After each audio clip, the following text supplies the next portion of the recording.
മധ്യപ്രദേശിലെ ഭോപ്പാലിനടുത്തായിരുന്നു 14 വയസ്സുള്ള സോന എന്ന് പറയുന്ന പെൺകുട്ടി ജീവിച്ചിരുന്നത്. 9ാം ക്ലാസ്സിലായിരുന്നു കേട്ടോ ആ കുട്ടി പഠിച്ചിരുന്നത്. അപ്പോൾ രാവിലെ തന്നെ 8:30 ടൈമിൽ സ്കൂൾ ബസ് വരും. ആ ഒരു ബസ്സിൽ കയറിയിട്ട് സ്കൂളിലോട്ട് പോകും. അത് കഴിഞ്ഞ് തിരിച്ചു വരും. അങ്ങനെയായിരുന്നു ആ കുട്ടിയുടെ ഒരു ലൈഫ്. ആ കുട്ടിയും അച്ഛനും തമ്മിൽ ഭയങ്കര അറ്റാച്ച്മെൻ്റ് ആയിരുന്നു. അതായത് അച്ഛൻ്റെ ബിസിനസ് സ്ഥാപനത്തിലോട്ട് പോവുക, അച്ഛൻ പുറത്ത് പോകുമ്പോൾ കറങ്ങാനായിട്ട് പോവുക, അച്ഛനിപ്പോൾ പുറത്ത് വേറെ എന്തെങ്കിലും ജോലി ആവശ്യത്തിന് പോവുകയെന്നുണ്ടെങ്കിൽ ഇടയ്ക്കിടയ്ക്ക് വിളിച്ചുകൊണ്ടിരിക്കുക. അങ്ങനെ സ്ഥിരമായിട്ട് എന്താ പറയുക, അച്ഛനുമായിട്ടുള്ള ഒരു കമ്മ്യൂണിക്കേഷനൊക്കെ ഇങ്ങനെ കീപ്പ് ചെയ്തു പോകുന്ന ഒരു പെൺകുട്ടിയായിരുന്നു. അതായത് അച്ഛനോട് അത്ര ഇഷ്ടമുള്ള ഒരു പെൺകുട്ടിയായിരുന്നു. അന്ന് കൃത്യമായി പറഞ്ഞാൽ ഡിസംബർ 6, 2021 ഒരു ഉച്ചയ്ക്ക് 1:30-2 മണിയൊക്കെ ആയപ്പോഴത്തേനും സോനയുടെ സ്കൂളിലോട്ട് ഒരു കോൾ വരികയാണ്. ആ പെൺകുട്ടിയുടെ അച്ഛനായിട്ടുള്ള ധനരാജ് കൊല്ലപ്പെട്ടു എന്ന് പറഞ്ഞിട്ടുള്ളൊരു കോളായിരുന്നു അത്. ഉടനെ തന്നെ ആ പെൺകുട്ടിയുടെ റിലേറ്റീവ്സ് വന്നു ആ കുട്ടിയെയും കൂട്ടിക്കൊണ്ട് പോവുകയായിരുന്നു. അന്ന് എന്താ സംഭവിച്ചതെന്ന് വെച്ച് കഴിഞ്ഞിട്ടുണ്ടെങ്കിൽ ഉച്ചക്കൊരു 1 മണി കഴിഞ്ഞിട്ടുണ്ടാവും. കട്ടാര ഹിൽസ് പോലീസ് സ്റ്റേഷനിലോട്ട് ഒരു കപ്പിള് കാറിന് വരികയാണ്. അവർ കാറിൽ നിന്നിറങ്ങി പോലീസ് സ്റ്റേഷനിലോട്ട് ഇങ്ങനെ കയറുമ്പോൾ തന്നെ അവരുടെ മുഖമൊക്കെ വല്ലാതിരിക്കുന്നുണ്ടായിരുന്നു. അത് കണ്ട് പോലീസുകാർ ചോദിച്ചു എന്താണ് സംഭവം എന്നുള്ളത്. അപ്പോൾ അവർ രണ്ടുപേരും കാറിൻ്റെ ഡിക്കി തുറന്ന് നോക്കാനായിട്ട് പോലീസിനോട് പറയുകയാണ്. പോലീസുകാർ ആ കാറിൻ്റെ ഡിക്കി തുറന്ന് നോക്കിയപ്പോൾ അതിൻ്റെ ഉള്ളിൽ ഒരാളുടെ മൃതദേഹം ഉണ്ടായിരുന്നു. കൈകാലുകളൊക്കെ കെട്ടിയിട്ടുണ്ടായിരുന്നു. അതുപോലെ തന്നെ തലയൊക്കെ പൊളിഞ്ഞിട്ടുണ്ടായിരുന്നു. രക്തവും വന്നിട്ടുണ്ടായിരുന്നു. അത് മറ്റാരുമായിരുന്നില്ല, സോനയുടെ അച്ഛൻ ധൻരാജ് തന്നെയായിരുന്നു. ഉടനെ തന്നെ പോലീസുകാർ ഇവരോട് ചോദിച്ചു ആരാണിത് ചെയ്തത്, എന്താണ് സംഭവം എന്നുള്ളത്. ഇയാളെ കൊലപ്പെടുത്തിയത് തങ്ങളാണെന്ന് അവർ രണ്ടുപേരും സമ്മതിക്കുകയാണ്. ഉടനെ തന്നെ അവരെ അറസ്റ്റ് ചെയ്യുകയായിരുന്നു. അതിനുശേഷം ഫോറൻസിക് ടീമും മറ്റുമൊക്കെ വന്നു. അതിനുശേഷം തെളിവെടുപ്പുകളും മറ്റുമൊക്കെ നടത്തി. പിന്നീട് ബോഡി ഓട്ടോപ്സിക്കായിട്ട് ഹോസ്പിറ്റലിലോട്ട് കൊണ്ടുപോവുകയും ചെയ്തു. അതിനിടയ്ക്ക് പോലീസുകാർ ധൻരാജിന്റെ റിലേറ്റീവ്സിന്റെ വിവരം അറിയിച്ചിട്ടുണ്ടായിരുന്നു. ധൻരാജിന്റെ റിലേറ്റീവ്സ് സോനയെയും കൂട്ടി നേരെ ആ ഒരു സ്ഥലത്തോട്ട് എത്തുകയാണ്. അച്ഛൻ്റെ ആ ഒരു അവസ്ഥ കണ്ട ആ പെൺകുട്ടി ആകപ്പാടെ അലമുറയിട്ട് കരയുകയാണ്. എന്നാൽ അച്ഛനെ ആരാണ് കൊന്നത് എന്നുള്ളൊരു കാര്യം ആ പെൺകുട്ടി ചോദിക്കുന്നുണ്ടായിരുന്നു. അച്ഛനെ ആരാണെന്ന് കൊന്നത് എന്നറിഞ്ഞ ആ പെൺകുട്ടി അക്ഷരാർത്ഥത്തിൽ ഞെട്ടിത്തരിച്ചു പോവുകയായിരുന്നു.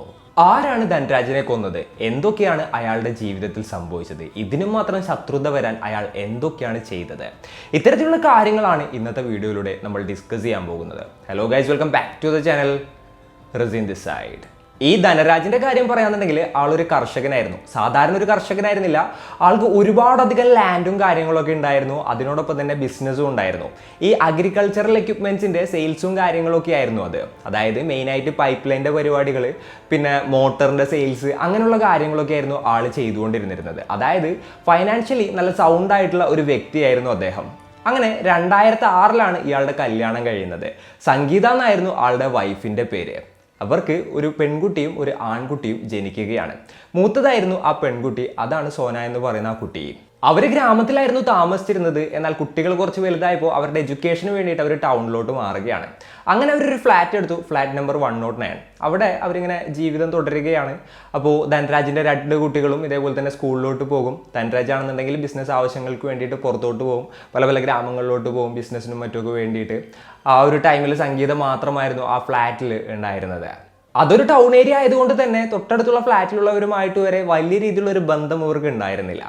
അങ്ങനെ ഇരിക്കെ 2015 ആശിഷ് എന്ന് പറയുന്ന ഒരാളും ആളുടെ ഫാമിലിയും ഫ്ലാറ്റ് നമ്പർ 101 താമസം തുടങ്ങുന്നത്, സെയിം ഫ്ലോറിൽ തന്നെ.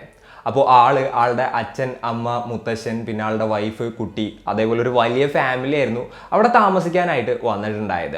ആശിഷിൻ്റെ കാര്യം പറയുകയാണെന്നുണ്ടെങ്കിൽ ഒരു സോഫ്റ്റ്വെയർ എഞ്ചിനീയർ ആയിരുന്നു. നല്ല രീതിയിൽ സാലറിയും കാര്യങ്ങളൊക്കെ ഉള്ള ഒരു മനുഷ്യനായിരുന്നു. അതേപോലെ തന്നെ ആൾക്കൊരു ബ്രദർ ഉണ്ടായിരുന്നു. ഭോപ്പാലിലൊരു കോർട്ടിൽ അഡ്വക്കേറ്റ് ആയിട്ട് വർക്ക് ചെയ്യായിരുന്നു. പിന്നെ ആളുടെ അച്ഛൻ്റെ കാര്യം പറയുകയാണെന്നുണ്ടെങ്കിൽ ഒരു ബാങ്ക് ഉദ്യോഗസ്ഥനായിരുന്നു, റിട്ടയർ ആയിട്ട് ഇപ്പോൾ വീട്ടിലായിരുന്നു. ആളുടെ വൈഫ് ഒരു ടീച്ചറായിരുന്നു. അതുപോലെ തന്നെ ആളുടെ കുട്ടി സ്കൂളിലും പോകാനായിട്ടുണ്ടായിരുന്നു. അപ്പോൾ ആ അപ്പാർട്ട്മെൻറ്റിലത്തെ മാനേജർ ജോലിയും കൂടെ ഇയാൾക്ക് കൊടുക്കുകയാണ്. അപ്പോൾ CCTV അത് ഇത് ചെറിയ റിപ്പയറിംഗ് വർക്ക്സ് അതിൻ്റെ ഒക്കെ മേൽനോട്ടം ഈ ആൾക്കായിരുന്നു ഉണ്ടായിരുന്നത്. അങ്ങനെ എല്ലാവരുടെ ലൈഫ് നല്ല സ്മൂത്ത് ആയിട്ട് പോകുന്നതിൻ്റെ ഇടയ്ക്കാണ് കൊറോണ വരുന്നത്. കൊറോണ വന്നു, ലോക്ക്ഡൗൺ ആയി. അപ്പോൾ എല്ലാവരും ഫ്ലാറ്റിൻ്റെ അകത്ത് തന്നെയായി. ആ ഒരു സമയത്താണ് പല പല ആളുകൾ തമ്മിലുള്ള സൗഹൃദവും കാര്യങ്ങളൊക്കെ ഉടലെടുക്കുന്നത്. അപ്പോൾ സ്വാഭാവികമായിട്ടും ആ ഒരു ഫ്ലോറിലുള്ള ആളുകൾ തമ്മിൽ സംസാരിക്കുകയാണ്. അവർ അങ്ങോട്ടും ഇങ്ങോട്ടൊക്കെ പോകാനായിട്ട് തുടങ്ങി. അവർ നല്ല ഒരു ബന്ധം അവർക്കിടയിൽ ഉടലെടുക്കുകയായിരുന്നു. അങ്ങനെ ആശിഷിൻ്റെ വീട്ടിലുള്ളവർ ധൻരാജിൻ്റെ വീട്ടിലോട്ട് വരുന്നതും ധൻരാജിൻ്റെ വീട്ടിലോട്ടുള്ളവർ ആശിഷിൻ്റെ വീട്ടിലോട്ട് പോകുന്നതും ഒക്കെ ഒരു പതിവായിട്ട് മാറുകയായിരുന്നു. അതായത് ഇവരെല്ലാവരും തമ്മിൽ നല്ല രീതിയിലുള്ള ഒരു സൗഹൃദം ഉടലെടുക്കുകയാണ്. എന്നാൽ ലോക്ക്ഡൌണിന് ശേഷം കഥ മാറുകയാണ്. ധനരാജും ആളുടെ 2 കുട്ടികളും ഇതേപോലെ തന്നെ ജോലിക്കും സ്കൂളിലുമായിട്ട് പോകാനായിട്ട് തുടങ്ങി. ആശിഷിന്റെ വൈഫും കുട്ടിയും സ്കൂളിലോട്ട് പോകാനായിട്ട് തുടങ്ങി. ആശിഷിനാണെന്നുണ്ടെങ്കിൽ വർക്ക് ഫ്രം ഹോം ആയിരുന്നു. സംഗീത ആസ് യൂഷ്വൽ വീട്ടിൽ തന്നെയായിരുന്നു. അപ്പോൾ ആ ഒരു ടൈമിൽ ആശിഷ് പിന്നെയും സംഗീതയുടെ അടുത്ത് വന്നിങ്ങേറ്റ് സംസാരിക്കാനായിട്ട് തുടങ്ങി. ഇവർ തമ്മിൽ നല്ല രീതിയിലുള്ളൊരു സൗഹൃദം ഉണ്ടാവുകയാണ്. ആ ഒരു സൗഹൃദം പിന്നീട് മാറി അതൊരു ഇല്ലിസിറ്റ് റിലേഷൻഷിപ്പിലോട്ട് എത്തുകയാണ്. ആശിഷിന്റെ വൈഫും ധനരാജും ഇല്ലാത്ത സമയത്ത് ഇവർ രണ്ടുപേരും ഒരുമിച്ച് സമയം പങ്കിടുന്നത് പതിവായിരുന്നു. അപ്പോൾ അതിൻ്റെ ഇടയ്ക്ക് കുട്ടികൾ സ്കൂളിൽ നിന്ന് വരികയാണെന്നുണ്ടെങ്കിൽ കുട്ടികളുടെ അടുത്ത് താഴെ പോയി കളിക്കാനൊക്കെ പറയും. അങ്ങനെ ഒരു ദിവസം ധൻരാജ് ഇതേപോലെ തന്നെ വരുന്ന വഴിക്ക് കുട്ടികൾ താഴെ കളിക്കുന്നത് കണ്ടു. അപ്പോൾ അവരോട് ചോദിച്ചപ്പോൾ മുകളിൽ ആശിഷ് അങ്കിളും അതുപോലെ തന്നെ അമ്മയും ഇതേപോലെ തന്നെ സംസാരിക്കുകയാണ്. അപ്പോൾ ഞങ്ങളോട് താഴെ പോയി കളിക്കാൻ പറഞ്ഞു. അങ്ങനെ താഴെ വന്നതാണെന്ന് പറഞ്ഞു.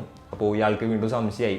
ആൾ നേരെ ചെന്ന് ഭാര്യയുടെ അടുത്ത് കാര്യം പറഞ്ഞു. നീ അങ്ങനെ ആൾക്കാരും ഇല്ലാത്ത സമയത്തൊന്നും ആശിഷിൻ്റെ അടുത്ത് സംസാരിക്കേണ്ട, അതേപോലെ തന്നെ മക്കളെ പറഞ്ഞിട്ടുള്ള സംസാരമൊന്നും വേണ്ട, എന്തിന് ഇനി സംസാരിക്കന്നെ വേണ്ട എന്ന് പറഞ്ഞു. എന്നാലും സംഗീത അതൊന്നും തന്നെ മൈൻഡ് ചെയ്തില്ല.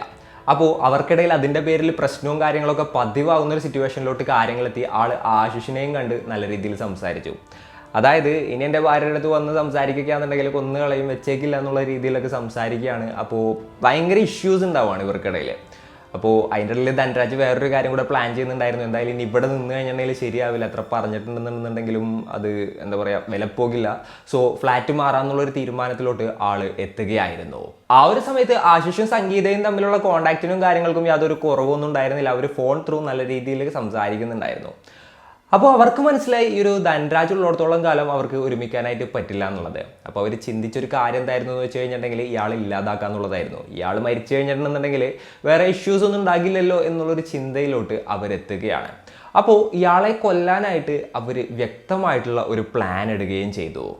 ഈ കൊറോണ കാര്യങ്ങളൊക്കെ ആയതിനു ശേഷം ആൾ വൈകുന്നേരം ഒന്നും കഷായമൊക്കെ കുടിക്കുന്നുണ്ടായിരുന്നു. അപ്പോൾ കഷായത്തിൽ ഉറക്ക ഗുളിക ചേർക്കാമെന്നുള്ളതായിരുന്നു ഇവരുടെ പ്ലാൻ. അപ്പം അതിന് വേണ്ടിയിട്ട് ഇവർ കുറച്ച് ഉറക്ക ഗുളിക ഒപ്പിച്ചു. ആശിഷിൻ്റെ എന്താ പറയുക അച്ഛൻ്റെ അച്ഛൻ ഇതേപോലെ ഉറക്ക ഗുളിക ഉറങ്ങാൻ വേണ്ടി കഴിക്കുന്ന ഒരാളായിരുന്നു. ആളുടെ അടുത്ത് നിന്ന് ഒരു 20 ഉറക്ക ഗുളികയും കാര്യങ്ങളൊക്കെ അടിച്ചു മാറ്റി ആൾ നേരെ കൊണ്ട് സംഗീതം കൊടുത്തു. സംഗീത അന്ന് പ്ലാൻ ചെയ്ത ദിവസം ഇതുപോലെ തന്നെ ആ കഷായത്തിൽ ഈ 20 ഉറക്ക ഗുളികകളും പൊടിച്ചിട്ട് കൊടുക്കുകയാണ്. കഷായത്തിന് ഓൾറെഡി കയ്പൊക്കെ ഉണ്ടായിരുന്നത് കൊണ്ട് തന്നെ ആൾ അത് മനസ്സിലാക്കിയില്ല, അത് കുടിക്കുകയും ചെയ്തു. അതിനോടൊപ്പം തന്നെ പെട്ടെന്ന് ഉറങ്ങിപ്പോവുകയും ചെയ്തു. അന്നത്തെ ഡേറ്റ് പറയുകയാണെന്നുണ്ടെങ്കിൽ ഡിസംബർ 5, 2021 ആയിരുന്നു കേട്ടോ. അപ്പോൾ രാത്രി ഏകദേശം ഒരു 12:30 ടൈമൊക്കെ ആയപ്പോഴത്തേനും ഈ സംഗീത ആശിഷിനെ വിളിക്കുകയാണ്. ആശിഷ് ആ ഒരു സമയത്ത് നേരെ സംഗീതയുടെ ഫ്ലാറ്റിലോട്ട് എത്തുകയാണ്. അപ്പോൾ ആശിഷ് ഓൾറെഡി ആളുടെ വൈഫിൻ്റെ അടുത്ത് ഈവനിങ് ടൈമിൽ തനിക്ക് കുറച്ച് ജോലി കാര്യമായിട്ട് പുറത്തു പോകണമെന്ന് പറഞ്ഞിട്ട് ഇറങ്ങിയിട്ടുണ്ടായിരുന്നു. പിന്നീട് ഈ ഒരു സംഗീതയുടെ കോളും കാത്ത ആളിരിക്കുകയായിരുന്നു. ആ കോള് വന്നപ്പോൾ ഉടനെ തന്നെ ആൾ ആ ഒരു അപ്പാർട്ട്മെൻറ്റിലോട്ട് എത്തുകയാണ്. അപ്പോൾ ഇയാൾ നേരത്തെ മാനേജർ ജോലിയും കാര്യങ്ങളൊക്കെ ഉണ്ടായിരുന്നല്ലോ ഈ അപ്പാർട്ട്മെൻറ്റ്. അതുകൊണ്ട് തന്നെ എവിടെയൊക്കെ CCTV ഉണ്ട്, ഏതൊക്കെ വർക്ക് ചെയ്യും, ഏതിലൂടെയൊക്കെ കൊണ്ടുപോകാം തുടങ്ങിയിട്ടുള്ള എല്ലാം അവർക്ക് പ്ലാനായിട്ടുണ്ടായിരുന്നു. അതുപോലെ തന്നെ ആ കാർ പാർക്കിങ്ങിലുള്ള ഒരു CCTV ആൾ അന്ന് അഴിച്ചും വെച്ചിട്ടുണ്ടായിരുന്നു. കാരണം ആളാരും സംശയിക്കില്ല, മെയിൻ്റനൻസിൻ്റെ വർക്കും കാര്യങ്ങളൊക്കെ ആൾ ചെയ്യുന്നത് കൊണ്ട് തന്നെ ആളാരും സംശയിക്കില്ലല്ലോ.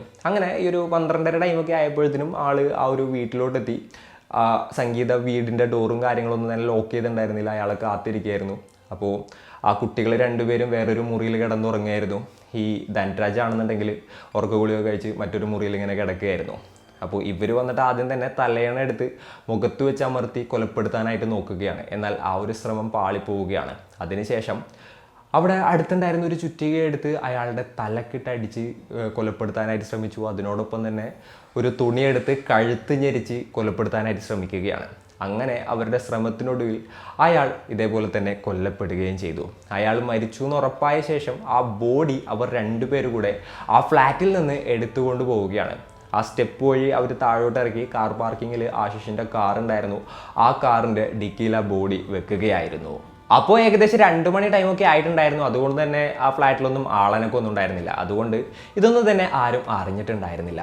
പിന്നീട് ഇവർ രണ്ടുപേരും അവരവരുടെ ഫ്ലാറ്റിലോട്ട് പോയിട്ട് അന്നത്തെ രാത്രി ചിലവഴിക്കുകയാണ്. പിറ്റേ ദിവസം രാവിലെ തന്നെ ഈ സോന എന്ന് പറയുന്ന പെൺകുട്ടി എഴുന്നേറ്റപ്പോൾ അച്ഛൻ എവിടെയെന്ന് ചോദിച്ചു. അപ്പോൾ ഈ സംഗീത പറഞ്ഞു അച്ഛന് രാത്രി എന്തോ ഒരു അർജൻറ്റ് കോൾ വന്നു, ഏതോ അടുത്ത ഗ്രാമത്തിൽ പൈപ്പ് ലൈൻ പൊട്ടിയിട്ടുണ്ടായിരുന്നു, അപ്പോൾ അതിൻ്റെ കാര്യങ്ങൾ ശരിയാക്കാനായിട്ട് പോയേക്കാണ്, ഈവനിങ് തിരിച്ചു എന്ന് പറഞ്ഞു. അപ്പോൾ ഓക്കെ എന്ന് പറഞ്ഞുകൊണ്ടായിരുന്നു അന്നത്തെ ദിവസം ആ ഒരു കുട്ടി സ്കൂളിലോട്ട് പോയത്.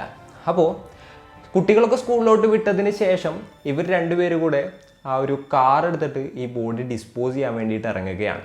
ഏതെങ്കിലും കാട് നിറഞ്ഞ ഏരിയയിൽ കൊണ്ടുപോയിട്ട് ഡിസ്പോസ് ചെയ്യുക എന്നുള്ളതായിരുന്നു ഇവരുടെ പ്ലാൻ. എന്നാൽ പകൽ സമയമായതുകൊണ്ട് തന്നെ ആളുകളുണ്ടായിരുന്നു. അതുകൊണ്ട് ആ ഒരു ബോഡി അവർക്ക് എവിടെ ഡിസ്പോസ് ചെയ്യും, എങ്ങനെ ഡിസ്പോസ് ചെയ്യും എന്നുള്ളതിനെ കുറിച്ച് ഇങ്ങോട്ട് എന്താ പറയുക, ഒരു നടപടി എടുക്കാനായിട്ട് സാധിച്ചില്ല. അതായത് കറക്റ്റായിട്ടുള്ള ഒരു സ്പോട്ട് കണ്ടെത്താനായിട്ട് അവരെ കൊണ്ട് പറ്റിയില്ല. ഏകദേശം 3-4 മണിക്കൂർ അവർ ആ ഒരു ബോഡിയും കാറിൽ വെച്ച് അങ്ങോട്ടും ഇങ്ങോട്ടും വണ്ടി ഓടിച്ചുകൊണ്ടിരിക്കുകയായിരുന്നു. അങ്ങനെ കുറച്ച് നേരം കഴിഞ്ഞപ്പോൾ ഇവർ കുറച്ച് പ്രാക്ടിക്കലായിട്ട് ചിന്തിക്കാനായിട്ട് തുടങ്ങി. ഇവർക്കിടയിൽ ചില അടിയും കാര്യങ്ങളൊക്കെ ഉണ്ടാവുകയാണ്. അതായത് തങ്ങൾ എന്തായാലും പോലീസ് പിടിക്കും എന്നുള്ളത് ഇവർക്ക് മനസ്സിലായി. കാരണം ഇവർ തമ്മിൽ ഒരുപാടധികം മെസ്സേജുകളും കാര്യങ്ങളും അങ്ങോട്ടും ഇങ്ങോട്ടും ഒക്കെ അയച്ചിട്ടുണ്ടായിരുന്നു. അതെന്തായാലും പോലീസുകാർ കണ്ടെത്തും. പിന്നെ ഈ ധൻരാജിന്റെ ഫോണിലോട്ട് വേറെ കോളുകളൊന്നും തന്നെ വന്നിട്ടുണ്ടായിരുന്നില്ല. അതായത് ആരെങ്കിലും ഇയാളെ തട്ടിക്കൊണ്ടുപോയി കൊലപ്പെടുത്തിയതാണെന്നുള്ള ഡ്രാമ കളിക്കാന്നായിരുന്നു ഇവരുടെ പ്ലാൻ. എന്നാൽ അത്തരത്തിൽ ഉള്ള കോളുകളൊന്നും തന്നെ ആളുടെ ഫോണിലോട്ട് വന്നിട്ടുമില്ല. പിന്നെ ഇവർ തമ്മിലുള്ളൊരു രഹസ്യബന്ധത്തിൻ്റെ കാര്യം പോലീസിന് വളരെ എളുപ്പത്തിൽ കണ്ടുപിടിക്കാനായിട്ട് സാധിക്കും. പിന്നെ ആളുടെ ഫോൺ വീട്ടിൽ തന്നെയായിരുന്നു ഉണ്ടായിരുന്നത്. അപ്പോൾ അങ്ങനെയുള്ള കാര്യങ്ങളൊക്കെ വന്നപ്പോൾ എന്തായാലും പോലീസുകാർ തങ്ങളെ പിടിക്കുന്നുള്ളൊരു കാര്യം അവർക്ക് ഉറപ്പാവുകയാണ്. ഈ ഒരു പേടിയും വെച്ചിങ്ങേറ്റ് ഇരിക്കാൻ പറ്റില്ല. എന്തായാലും പോലീസുകാർ പിടിക്കുമല്ലോ. അങ്ങനെ സറണ്ടർ ആകാമെന്ന് വിചാരിച്ചുകൊണ്ടാണ് 1 മണി കഴിഞ്ഞ ടൈമിൽ നേരെ ഒരു പോലീസ് സ്റ്റേഷനിലോട്ട് പോകുന്നതും അതുപോലെ തന്നെ ഇവർ സറണ്ടർ ആകുന്നതും. ഇയാൾ തങ്ങളെ കൊല്ലുമെന്നുള്ള ഭീഷണിപ്പെടുത്തുന്നുണ്ടായിരുന്നു. ഇയാളെ ഞങ്ങളെ കൊല്ലും, അതുകൊണ്ട് എന്താ പറയുക, ആൾ ഞങ്ങളെ കൊല്ലാതിരിക്കാൻ വേണ്ടിയിട്ടാണ് ഞങ്ങൾ അയാളെ കൊന്നത് എന്നുള്ള തരത്തിലായിരുന്നു അവർ ഈ പോലീസുകാരോട് പറഞ്ഞത്. എന്താണല്ലേ, എന്തൊക്കെയാണെന്നുണ്ടെങ്കിലും ഇപ്പോൾ ആശിഷും അതുപോലെ തന്നെ സംഗീതയും ജയിലിലാണ്. ആ കുട്ടികളുടെ അവസ്ഥ നോക്കുകയാണെന്നുണ്ടെങ്കിൽ, ഈ ധൻരാജിൻ്റെ കുട്ടികൾക്കാണെന്നുണ്ടെങ്കിൽ ഇപ്പോൾ അച്ഛനില്ല, അതുപോലെ തന്നെ അമ്മയാണെന്നുണ്ടെങ്കിൽ അച്ഛനെ കൊലപ്പെടുത്തി ജയിലിലുമാണ്. അവരിപ്പോൾ ഗ്രാൻഡ് പാരൻസിൻ്റെ കൂടെയാണ് താമസിക്കുന്നത്. ആശിഷിൻ്റെ വൈഫ് ഇതോടുകൂടിയിട്ട് ആശിഷിനെ ഉപേക്ഷിച്ചു. ആളുടെ സ്വന്തം വീട്ടിലോട്ട് പോവുകയാണ് ഉണ്ടായത്. അപ്പോൾ ഇന്നത്തെ ഒരു വീഡിയോയിൽ ഇത്രയൊക്കെ തന്നെയാണ് പറയാനുള്ളത്. ഈ ഒരു സ്റ്റോറി കേട്ടപ്പോൾ നിങ്ങൾക്ക് എന്താണ് തോന്നിയത്? നിങ്ങളുടെ തോട്ട്സും മറ്റും എന്തൊക്കെയാണെന്നുണ്ടെങ്കിലും താഴെ കമൻറ്റുകളായിട്ട് രേഖപ്പെടുത്തുക. And it's me signing off. Peace. Stay peaceful guys. Stay safe.